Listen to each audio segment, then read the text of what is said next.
si Pedro, tubong Tacloban. Trabaho ko magdahilan, yan ang aking kalakalan. Nalat sa opisina, sabi ko na babaan. Taginit ngayon, sabi ni boss, lokohan. Sumakay ng jeep, sabi ko bayad po, estudyante. Sabi ni Manong, Tito, kalbo ka na, may apo ka na.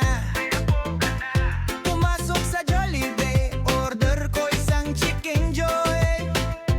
Pagdating ng bill, sabi ko, sorry, nagda-diet ako ngayon, boy. Ako ang hari, hari ng palusot. Lusot dito, lusot doon, kahit walang lusot. Mautang daw ako, sabi ng nanay ko. Pero batugan lang talaga, yan ang totoo. Hoy! Joke lang! O baka hindi. Bahala na si Batman mag-isip.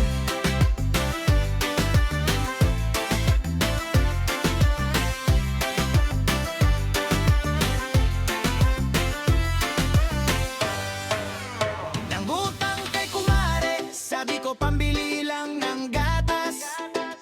Nakita niya ako sa Sabado, may hawak na sanmig at sisig na tatas. Sabi niya, akala ko ba para sa anak mo?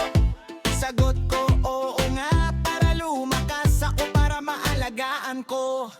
Nag-apply ng trabaho, tanong anong skill mo? Sabi ko marunong o ako mag-excel. Pagdating sa interview, pinag-encode ako.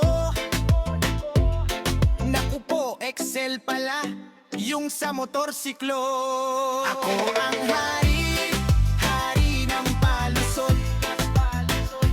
Lusot dito, lusot doon, kahit walang lusot. Mautak daw ako, sabi ng nanay ko. Pero batugan lang talaga, yan ang totoo. Hoy! Joke lang! O baka hindi. Bahala na si Batman mag-isip. At kumusta na kayo? Kahit na narigong kwento. Kasi po, bakanta yung pwesto ng konsehal sa barangay.